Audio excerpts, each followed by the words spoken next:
A lo largo de la historia, la humanidad ha perseguido respuestas que se ocultan tras el velo de lo imposible. En cada civilización, en cada rincón del planeta, existen objetos, relatos y presencias que desafían la razón y rozan los límites de lo sobrenatural. Las calaveras de cristal, talladas con precisión inexplicable. La lanza del destino, símbolo de poder y tragedia. Las momias de Nazca, figuras que podrían cambiar todo lo que sabemos sobre el pasado. El libro de Thoth, el texto prohibido que prometía dominar la vida y la muerte. Y el hombre del sombrero, una sombra universal que acecha desde los sueños. Cada uno es un fragmento de un rompecabezas cósmico que conecta lo divino con lo oscuro, lo tangible con lo invisible. Hoy nos adentraremos en estos 5 misterios que siguen desafiando la lógica humana y alimentando la eterna fascinación por lo desconocido. En el corazón de las antiguas civilizaciones americanas, entre templos olvidados y selvas devoradas por el tiempo, surgió uno de los enigmas más desconcertantes de la arqueología moderna: las calaveras de cristal. 12 piezas, según dicen algunas leyendas, talladas con una precisión imposible que parecen contener secretos que trascienden la comprensión humana. Las primeras aparecieron a finales del siglo XIX, cuando exploradores europeos regresaron del continente americano con objetos imposibles de describir. Calaveras talladas en cuarzo puro, perfectamente simétricas, sin marcas visibles de herramientas y con una transparencia casi hipnótica. Algunas parecían emitir un brillo propio cuando se exponían a la luz del sol, como si algo latiera dentro de ellas. Pero la más famosa de todas es la conocida como la calavera de Mitchell Hedges, supuestamente hallada en 1924 en las ruinas mayas de Luba-Antún, en Belice. Su historia es tan intrigante como polémica. Según el relato, fue descubierta por Anna, la hija adoptiva del explorador Frederick Mitchell Hedges, mientras excavaban un templo. Al remover una piedra del altar, un rayo de luz se reflejó en el suelo, revelando una figura translúcida, un cráneo humano de cristal perfectamente pulido. La pieza pesaba más de 5 kilos. Estaba tallada en un solo bloque de cuarzo y encajaba con precisión en una mandíbula articulada que también era de cristal. Los expertos quedaron atónitos. Ni siquiera con la tecnología moderna sería fácil replicar semejante nivel de detalle sin fracturar el material. Los cortes eran tan finos que no mostraban rastros de herramientas metálicas o abrasivas.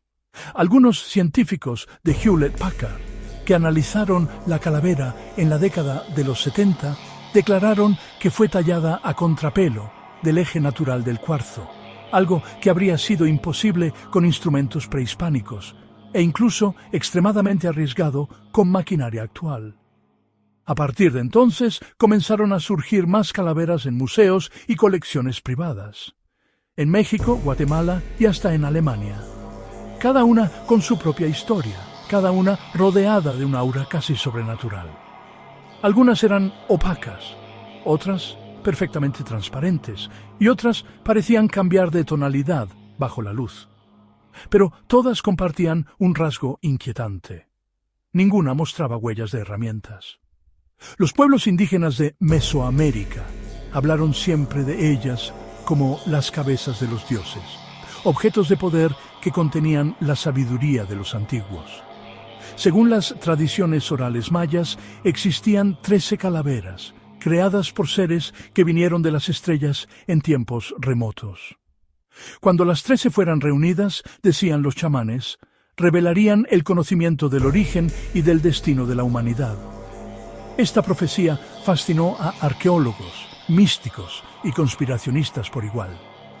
Algunos relacionaron las calaveras con la Atlántida, otros con visitantes extraterrestres que habrían dejado rastros de su tecnología avanzada en la Tierra.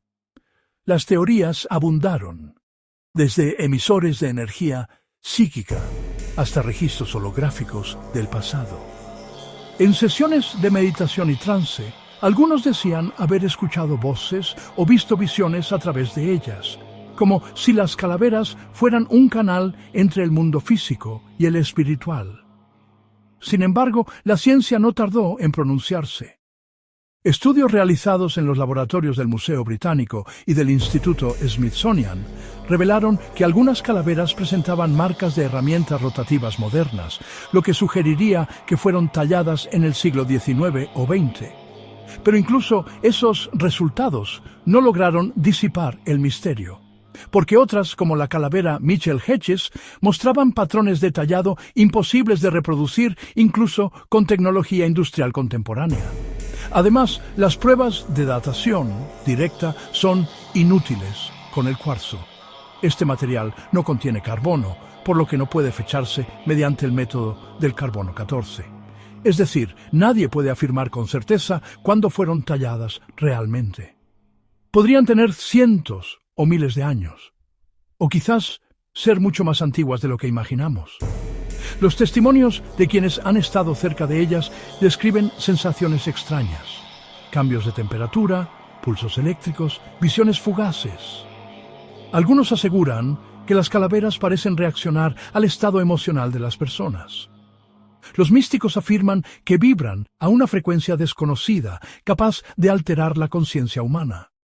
Pero más allá de la mística y la ciencia, hay algo profundamente inquietante en su perfección. Cada una de ellas parece hecha no por manos humanas, sino por una inteligencia obsesionada con la simetría, la pureza y el reflejo. Un espejo del alma, tallado en piedra. A lo largo de los años, las calaveras han sido objeto de culto, de obsesión y de temor. Han inspirado libros, películas y expediciones, y aunque muchos intentan desacreditarlas, su magnetismo permanece.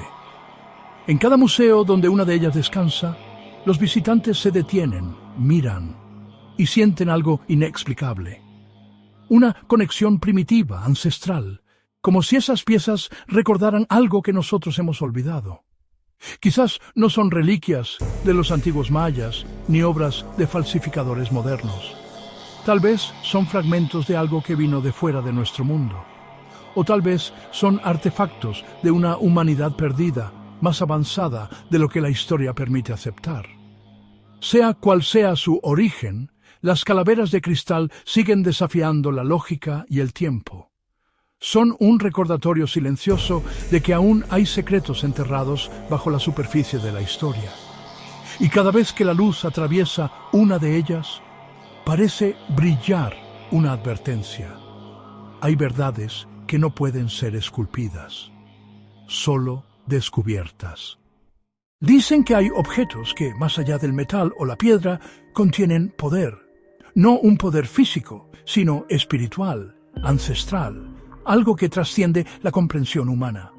Entre ellos, uno destaca como símbolo de ambición, fe y oscuridad, la lanza del destino, también llamada la lanza de Longinos, el arma que, según las Escrituras, perforó el costado de Jesucristo en la cruz. Cuenta la tradición que cuando el soldado romano Longinos hundió su lanza en el cuerpo del crucificado, no lo hizo por crueldad, sino para confirmar su muerte. Pero en ese instante, según el Evangelio apócrifo de Nicodemo, algo ocurrió. La sangre que brotó del costado tocó las manos del soldado, y éste, casi ciego, recuperó la vista. Fue como si la lanza se impregnara de un poder divino, o quizás maldito. Desde ese momento, la historia de la lanza del destino quedó entretejida con el destino de reyes, imperios y guerras. La leyenda asegura que quien posea la lanza controlará el curso del mundo y que aquel que la pierda perderá su vida. Tras la caída del Imperio Romano, la reliquia comenzó su recorrido por la historia como un espectro que deja a su paso tanto gloria como destrucción. Se dice que fue custodiada por el emperador Constantino el Grande, que la portó durante su victoria en el Puente Milvio. Luego pasó a manos de Carlomagno, quien jamás perdió una batalla mientras la tuvo. Sin embargo, el día en que la lanza cayó al suelo por accidente, el emperador enfermó repentinamente y murió. El poder de la lanza parecía alimentar la obsesión de los poderosos. Reyes, papas y conquistadores la buscaron, convencidos de que contenía un fragmento del destino de la humanidad. A través de los siglos, varias versiones de la reliquia aparecieron, una en Viena, otra en Cracovia, otra más en Armenia. Todas reclamaban ser la verdadera, todas con historias manchadas de guerra y sangre. Pero el capítulo más oscuro de su historia comenzó en el siglo XX, cuando un joven austriaco llamado Adolf Hitler visitó el Museo de Hofburg en Viena. Frente a la lanza expuesta, según testigos, permaneció inmóvil durante minutos, con una mirada hipnotizada. Dijo después que sintió una conexión cósmica con el destino. Años más tarde, cuando los nazis tomaron Austria, Hitler ordenó confiscar la lanza y trasladarla secretamente a Nuremberg. Aseguraba que su posesión sellaría la victoria del Tercer Reich. Algunos de sus oficiales más cercanos creían realmente que Hitler consideraba la lanza como una fuente de poder místico. En su mente atormentada, la historia de Constantino y Carlomagno se repetía, el arma sagrada como símbolo del dominio del mundo. Sin embargo, en los últimos días de la Segunda Guerra Mundial, la lanza fue capturada por las fuerzas estadounidenses, específicamente por la división encabezada por el general George Patton. Curiosamente, solo horas después de perderla, Hitler se suicidó en su búnker de Berlín. El mito pareció cumplirse una vez más. Actualmente, la llamada lanza de Hofburg permanece en el Tesoro Imperial de Viena, expuesta tras cristales blindados. Pero las dudas persisten. Algunos historiadores aseguran que no es más que una réplica medieval, mientras que otros sostienen que el fragmento de hierro incrustado en su punta podría pertenecer al mismísimo siglo I. Y hay quienes afirman que esa no es la verdadera lanza, que la auténtica fue escondida siglos atrás por una orden secreta de monjes, los guardianes del arma del cielo. Según ellos, la lanza original fue llevada a un monasterio perdido en el Cáucaso, o quizás al Vaticano, o tal vez descansa bajo la arena de Jerusalén, protegida por juramentos milenarios. Los investigadores del ocultismo sostienen que la lanza no solo fue testigo de la pasión de Cristo, sino también un catalizador de energías cósmicas. Algunos aseguran que está imbuida con el poder del primer sacrificio, una fuerza que puede alterar el equilibrio del bien y el mal en la tierra. Incluso existen teorías que vinculan la lanza con artefactos como el Arca de la Alianza o el Santo Grial, formando parte de un conjunto sagrado que reunido otorgaría al poseedor una conexión directa con lo divino. Sea como sea, el magnetismo de la lanza del destino no ha disminuido con los siglos. Religiosos la veneran como reliquia santa. Escépticos la estudian como símbolo de poder y fe. Pero todos coinciden en algo. Su historia ha acompañado los momentos más decisivos de la humanidad. En cada batalla donde apareció, hubo un cambio histórico. En cada mano que la sostuvo, se desató una tormenta. Y en cada intento de poseerla, el precio fue la vida o la locura. Quizás la lanza no otorga poder alguno. Tal vez solo revela la verdadera naturaleza de quien la empuña. Un reflejo del alma humana, ambiciosa, temerosa, sedienta de control. Y en su fría punta de hierro aún parece resonar el eco de una advertencia que atraviesa los siglos. Quien busque el poder de los dioses encontrará el peso de su propia condena. En el árido desierto de Nazca, donde el viento silba entre las dunas y las líneas milenarias se extienden como cicatrices en la tierra, un hallazgo estremeció al mundo científico. No era una vasija, ni un templo, ni un artefacto de oro. Era algo mucho más inquietante. Cuerpos momificados con características que parecían no pertenecer a ningún ser humano conocido. Corría el año 2017 cuando un grupo de exploradores independientes, acompañados de investigadores locales, anunció el descubrimiento de varias momias en las proximidades de las famosas líneas de Nazca. Entre ellas, una en particular acaparó todas las miradas. María, como la llamaron. Su piel blanquecina, sus grandes ojos hundidos y, sobre todo, sus 3 largos dedos en cada mano y pie desafiaban toda explicación convencional. Los cuerpos, según los reportes iniciales, estaban cubiertos por una sustancia blanca similar al yeso, lo que sugería un intento de preservación artificial.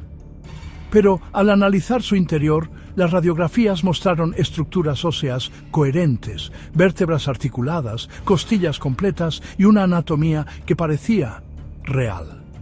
¿Podían ser falsificaciones tan perfectas? ¿O acaso eran restos auténticos de una especie desconocida? Los escépticos no tardaron en reaccionar. Científicos de distintas universidades declararon que se trataba de un fraude, un montaje elaborado con huesos humanos y animales. Sin embargo, los investigadores independientes, encabezados por el periodista mexicano Jaime Maussan, sostuvieron que las pruebas de ADN y las dataciones por carbono 14 revelaban algo asombroso. Los cuerpos tenían más de 1700 años de antigüedad, coincidiendo con el auge de la cultura nazca. Los análisis preliminares, según ellos, mostraban secuencias genéticas no totalmente humanas y estructuras craneales elongadas, similares a las de las enigmáticas cabezas alargadas encontradas en Paracas. Aquellos seres, si eran reales, coexistieron con los antiguos peruanos, pero no parecían proceder de este mundo. Las momias más estudiadas, María, Josefina y Victoria, presentaban características idénticas: 3 dedos, grandes cavidades oculares y un número menor de costillas que el ser humano promedio. Además, sus articulaciones y proporciones no correspondían a ningún primate, reptil o mamífero conocido. Lo más desconcertante era su cráneo, ovalado, amplio y con un volumen cerebral superior al promedio humano. Los antiguos nazcas adoraban a seres celestes, representados en cerámicas y figuras antropomorfas con cabezas grandes y ojos almendrados. ¿Eran solo símbolos religiosos o retratos de visitantes reales? La región donde se encontraron las momias no es casual. Nazca es una zona donde el misterio se respira en el aire. Enormes figuras geométricas visibles solo desde el cielo, templos alineados con precisión astronómica y mitos ancestrales que hablan de los maestros del aire, seres venidos de las estrellas, que enseñaron a los hombres el arte de leer el firmamento. Los estudios continuaron durante años. Un laboratorio ruso, otro francés y varios peruanos analizaron fragmentos de tejido y hueso. Algunos resultados confirmaban que, efectivamente, parte del ADN no correspondía a ningún registro humano moderno, mientras otros informes, más conservadores, aseguraban que los datos estaban contaminados y no podían ser concluyentes. Entretanto, las momias fueron custodiadas en condiciones secretas y los accesos a ellas se volvieron restringidos. El Ministerio de Cultura del Perú mantuvo una postura escéptica, denunciando la manipulación de restos arqueológicos, mientras grupos independientes afirmaban que se trataba del descubrimiento más importante del siglo XXI. Con el tiempo, las teorías se multiplicaron. Algunos decían que eran mutaciones antiguas, producto de rituales genéticos prohibidos. Otros creían que eran híbridos entre humanos y seres extraterrestres, parte de un experimento milenario que buscó adaptar la vida de otro planeta a la Tierra. También hubo quienes aseguraron que eran simplemente una advertencia, pruebas dejadas por civilizaciones antiguas para recordarnos que no estamos solos. Lo cierto es que hasta hoy ninguna explicación ha sido definitiva. Las momias de Nazca siguen dividiendo a la comunidad científica. Para unos son un fraude elaborado con precisión quirúrgica. Para otros son la prueba física de que en la antigüedad hubo contacto con inteligencias no humanas. En la penumbra de los laboratorios, los estudiosos que han tenido el privilegio de observarlas de cerca relatan una sensación difícil de describir. No es miedo, es algo más profundo, como si esas figuras inertes guardaran un conocimiento olvidado, una historia que no debía ser contada. Porque tal vez debajo de la arena de Nazca no solo reposan los secretos de una cultura desaparecida, sino también el eco de una visita ancestral, un encuentro entre el cielo y la tierra. Y mientras el viento del desierto sigue borrando las huellas del tiempo, las momias continúan allí, mudas, eternas, observándonos desde el pasado, quizás esperando el día en que estemos listos para escuchar su verdadero mensaje. Un mensaje que podría reescribir todo lo que creemos saber sobre el origen de la humanidad. En las arenas doradas de Egipto, donde el sol se eleva como un ojo incandescente sobre templos olvidados, se habla de un libro que jamás debió ser leído, un manuscrito tan antiguo que habría sido escrito antes de que existiera la propia historia. Su nombre susurra: poder, sabiduría y maldición. El libro de Thoth. Según la tradición egipcia, Thoth era el dios de la sabiduría, la escritura y la magia. Se le representaba con cabeza de ibis, portando un cálamo y una tablilla. Se decía que él había enseñado a los hombres el lenguaje, las matemáticas, la astronomía y el arte de las palabras que abren las puertas del cielo. Pero también que guardaba un secreto mucho más oscuro, un conocimiento capaz de dominar los cielos, la tierra y el inframundo. Ese conocimiento estaría contenido en un solo texto, un libro sagrado que ningún mortal debía poseer. Las leyendas afirman que quien lo leyera comprendería los pensamientos de los dioses, podría comunicarse con los animales, dominar las fuerzas de la naturaleza e incluso resucitar a los muertos. Pero, al mismo tiempo, sería condenado a una eternidad de tormento, pues desafiaría el orden divino del universo. El mito más antiguo sobre el libro de Thoth aparece en los papiros hallados en Hermópolis, ciudad dedicada al culto de este dios. Allí se narra la historia de Neferkapta, un príncipe de la dinastía de los faraones que, movido por la ambición, se propuso encontrar el libro prohibido. Según el relato, el manuscrito estaba oculto en el fondo del Nilo, encerrado en una serie de cofres de hierro, bronce, piedra y oro, protegidos por serpientes y espíritus guardianes. Neferkapta, ignorando las advertencias de los sacerdotes, descendió al río sagrado con su magia más poderosa. Luchó contra las fuerzas invisibles que custodiaban el cofre y finalmente consiguió abrirlo. Allí, entre símbolos resplandecientes y pergaminos sellados, encontró el libro de Thoth. Con él en sus manos, el príncipe leyó las palabras prohibidas y el mundo cambió para siempre. Las aguas se agitaron, los cielos se oscurecieron, y aunque Neferkapta obtuvo el poder de hablar con los dioses, su destino fue trágico.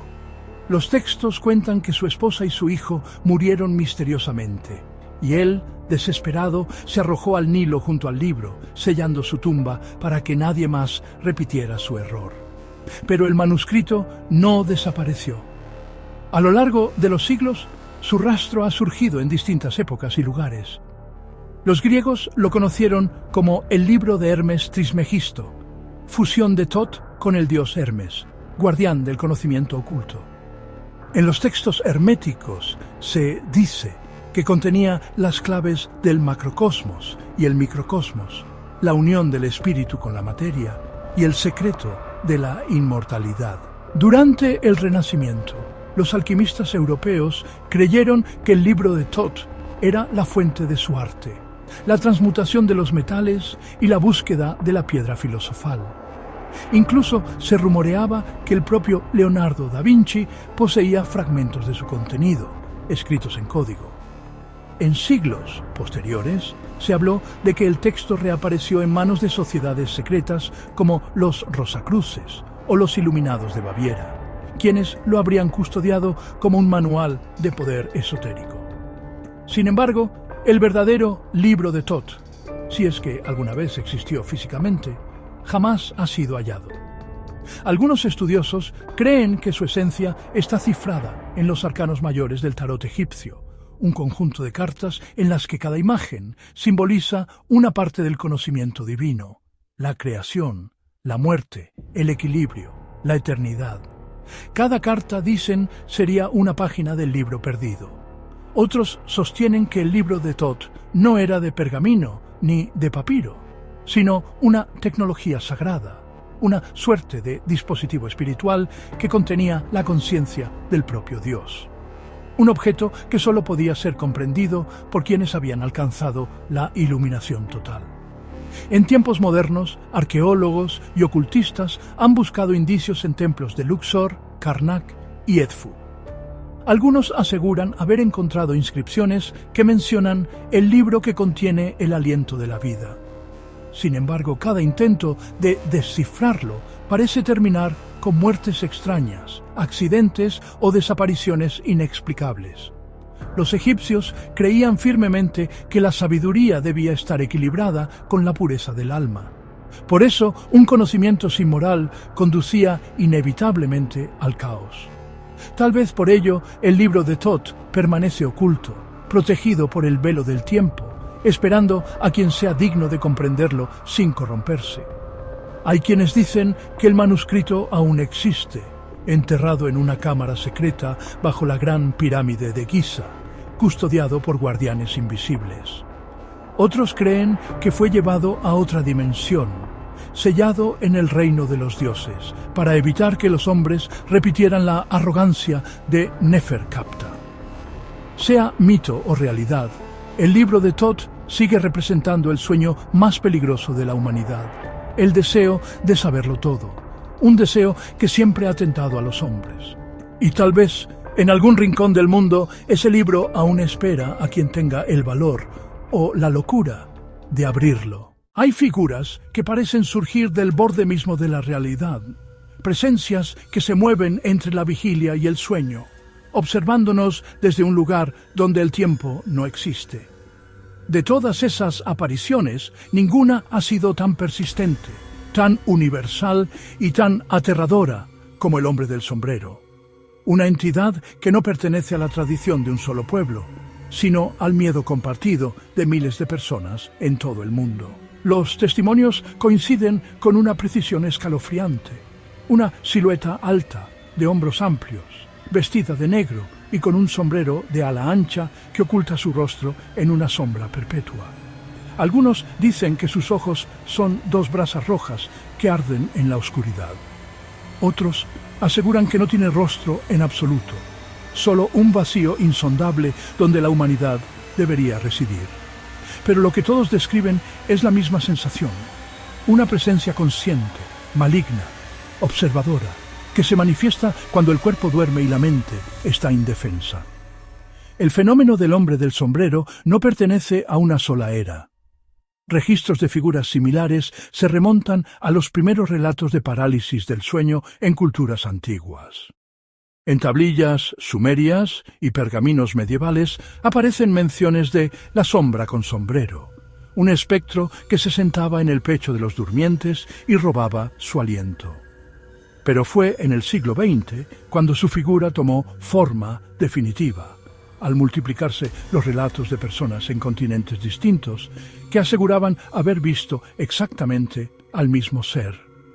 Uno de los casos más conocidos ocurrió en la década de los 70, cuando un hombre de Oregón afirmó haber despertado en mitad de la noche sin poder moverse, mientras una figura con sombrero lo observaba desde la esquina de su habitación. Lo más inquietante fue que días después, su hija, que dormía en otra habitación, describió haber visto al mismo hombre oscuro, de pie junto a su cama, sin emitir sonido alguno. Desde entonces, el fenómeno comenzó a ser reportado por cientos, luego miles de testigos. Los científicos han intentado explicarlo como un producto de la parálisis del sueño, una condición en la que el cuerpo permanece inmóvil mientras la mente despierta parcialmente, provocando alucinaciones vívidas. Según esta teoría, el cerebro proyecta sus miedos más profundos en forma de sombras humanoides. Sin embargo, esta explicación se tambalea cuando los testigos de distintos lugares y épocas coinciden en los mismos detalles, incluso sin haberse comunicado entre sí. ¿Cómo explicar que todos describan al mismo ser, con el mismo sombrero, el mismo silencio, la misma mirada invisible.